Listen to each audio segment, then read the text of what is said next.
So let's start with Professor Kaku. Professor Kaku, you've been a leading forecaster of technology for most of your career.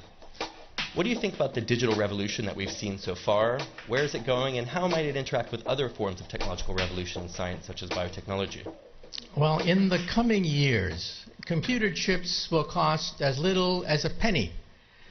That's cheaper than garbage, cheaper than scrap paper. So computer chips will be everywhere and nowhere, including our contact lenses.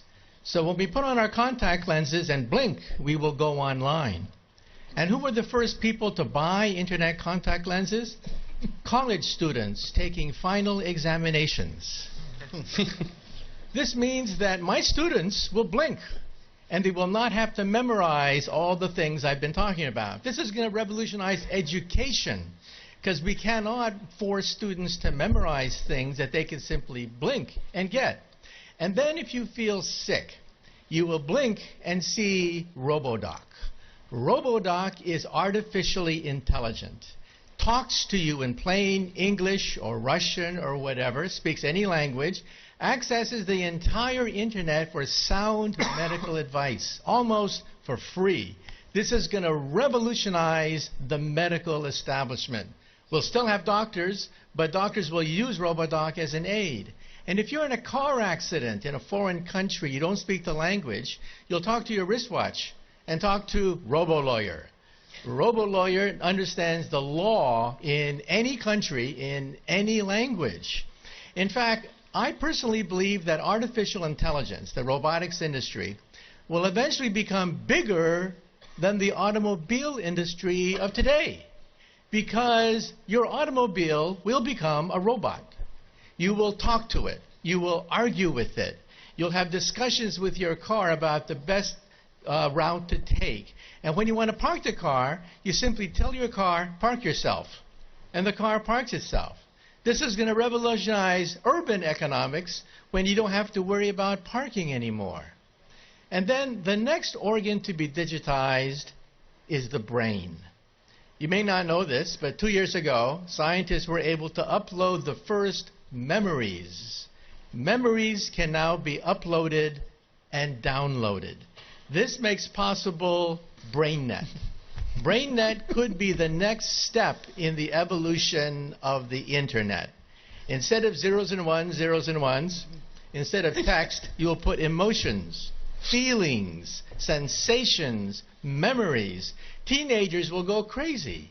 Teenagers put happy faces at the end of every sentence. Why bother to do that when you can put the emotion of your first dance, your first kiss, your first whatever, right there on the internet? And so in the future, when you walk into a room, you will mentally command the internet. You'll take dictation mentally. You'll turn things on, turn things off, communicate with other people. People will think of you as a wizard of some sort, mentally communicating with everything around you. That's BrainNet. And then biotech is being digitized now. We can create a human body shop. We can create from your own cells, so there's no rejection mechanism. We can create skin, bone, cartilage, noses, ears, blood vessels, heart valves, bladders. Complete windpipes can be grown in the laboratory. The next organ to be grown, by the way, is the liver. So for all you alcoholics in the audience, take heart. We may be able to grow your next liver. So even the economy is now being digitized into something I call perfect capitalism. You see, capitalism is based on supply and demand. But you don't know who's cheating you when you buy something.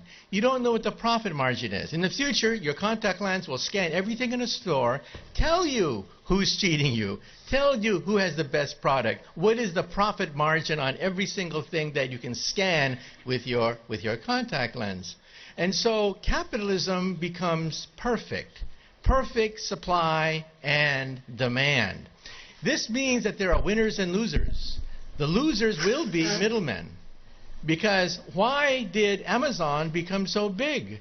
Why did Airbnb, why did Uber become so quickly so large? Because they digitized the middlemen. So I tell my friends, if you want to become a billionaire, take an industry. Take any industry. Write down all the places where there's friction, where there is middlemen, where there's obstruction, where there's frustration. List all the places in any industry, digitize it, and you too could become another Amazon founder. Thank you, Professor. In good futurism, that is a future with both inspires and terrifies. So thank you.